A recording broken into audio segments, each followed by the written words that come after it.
9 अगस्त नाग पंचमी के दिन इस पेड़ को छूकर आ जाना जीवन से दरिद्रता का अंत हो जाएगा। इस पेड़ पर साक्षात देवी मनसा का वास होता है। नमस्कार, आपका स्वागत है। ब्रह्मवैवर्त पुराण में देवी मनसा के चरित्र का वर्णन करते समय भगवान श्री कृष्ण ने एक ऐसे वृक्ष के बारे में बताया है जिसका स्पर्श करने मात्र से ही मनुष्य की दरिद्रता नष्ट हो जाती है।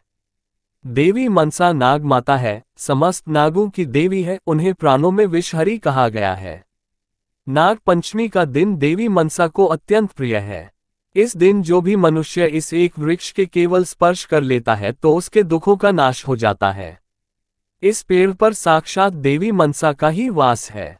मां मनसा समस्त दुखों को हरने वाली देवी है, समस्त रोगों का नाश करने वाली जरूरत है।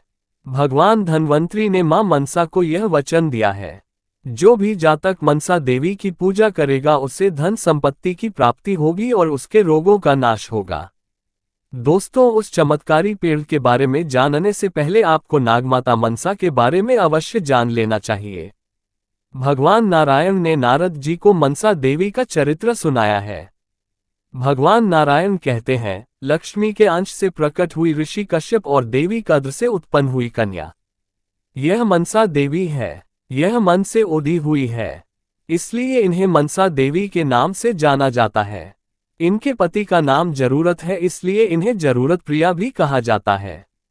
देवी मनसा के पुत्र का नाम आस्तिक है, ये परम तेजस्वी है। इन्होंने ही जन्मजयी के सर्पसंहारक यज्ञ से समस्त नागों की रक्षा की थी। देवी मनसा ने 3 युगों तक भगवान श्री कृष्ण की तपस्या की थी। भगवान श्री कृष्ण सेवा प्राप्त करके ये तीनों लोगों में पूजनीय बन गई। भगवती मनसा श्वेत चंपक पुष्प के समान वर्ण वाली हैं।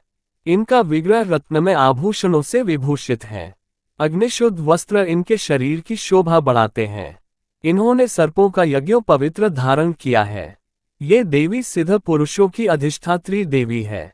बचपन में ही देवी मनसा भगवान शिव के पास निवास करने के लिए कैलाश पर चली गई और शिव पार्वती ने उन्हें अपनी पुत्री मानकर ही उनका पालन पोषण किया था। भगवान शिव ने उन्हें शिक्षा प्रदान की थी, जिस कारण से उस देवी का नाम शैवी पड़ गया। ये देवी भगवान विष्णु की अनन्य उपासिका है, इसलिए उन्हें वैष्णवी भी कहा जाता है। देवी मनसा को नागेश्वरी नाग भगिनी भी कहा जाता है, क्योंकि इन्होंने ही अपने पुत्र आस्तिक को नागों की रक्षा के लिए भेजा था। देवी मनसा विश्व का संहार करने में समर्थ होने के कारण इन्हें विषहरी भी कहा जाता है। भगवान शिव से योग सिद्धि प्राप्त करने के कारण इनका नाम सिद्ध योगिनी भी पड़ा था। अतः इस महान देवी की जो भी नाग पंचमी के दिन उपासना करता है उसके सभी मनोरथ सफल होते हैं। उसकी दरिद्रता दूर होती है तथा उसके जीवन से शोक का भय भी नष्ट हो जाता है। इसीलिए नाग पंचमी के दिन देवी मनसा की पूजा आराधना निश्चित ही करनी चाहिए। हिंदू पंचांग के अनुसार नाग पंचमी का त्योहार श्रावण मास के शुक्ल पक्ष की पंचमी को मनाया जाता है। पंचांग के अनुसार इस वर्ष सावन मास के शुक्ल पक्ष की पंचमी तिथि की आरंभ 9 अगस्त 2024 को सुबह 8:15 पर हो रहा है और अगले दिन यानी 10 अगस्त को सुबह 6:09 पर समापन होगा।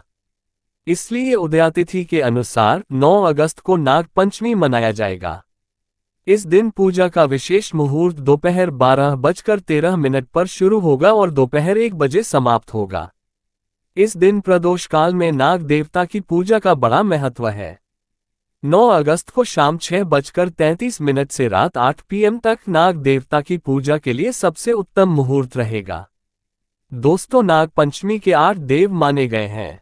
इस दिन में अनंत, वासुकी, पद्म, महापद्म, तक्षक, कुलीर, कर्कट और शंख नामक अष्टनागों की उपासना की जाती है। नाग पंचमी से एक दिन पहले चतुर्थी के दिन एक बार भोजन करें तथा पंचमी के दिन उपवास करके शाम को भोजन करना चाहिए।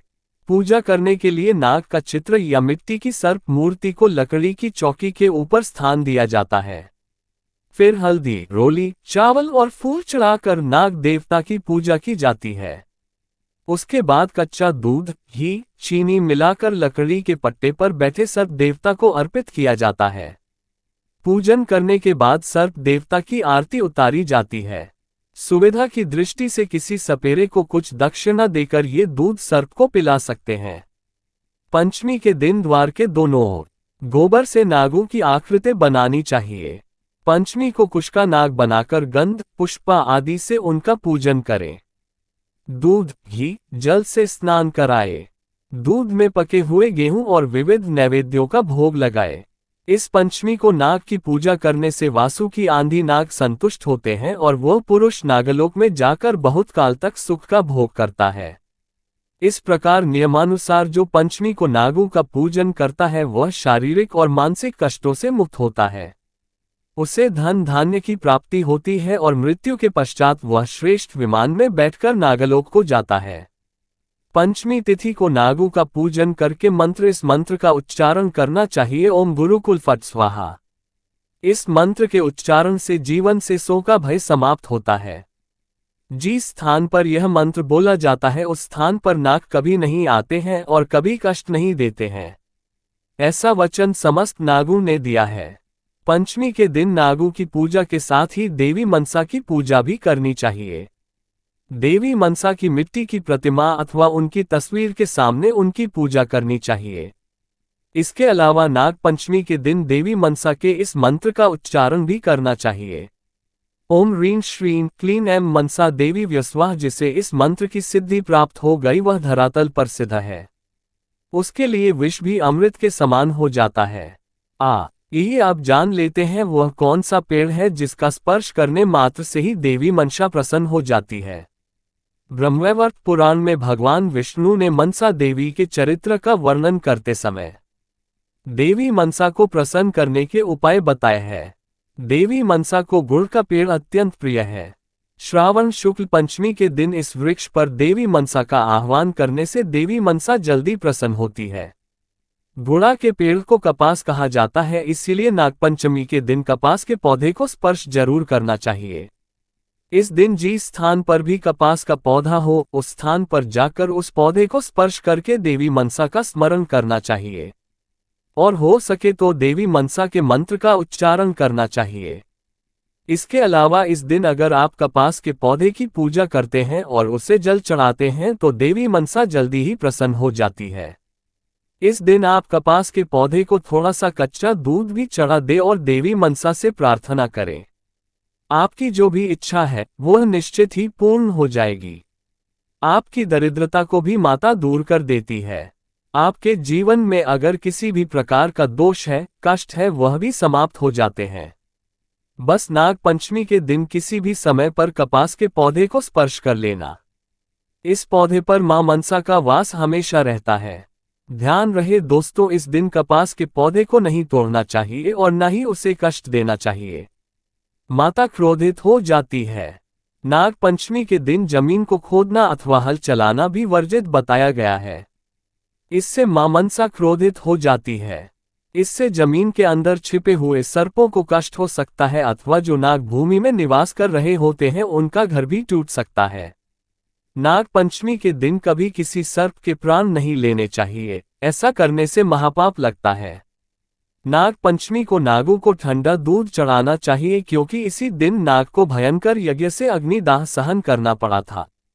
इसीलिए उनके दाह को कम करने के लिए उन्हें ठंडा दूध चढ़ाया जाता है। नाग पंचमी के दिन नुकीली और धारदार चीजों का इस्तेमाल भी नहीं करना चाहिए। नाग पंचमी के दिन मीठे अन्न का भोजन करना शुभ माना जाता है। इस दिन मीठे पदार्थों का सेवन सबसे पहले करना चाहिए, इससे नागदेव प्रसन्न होते हैं।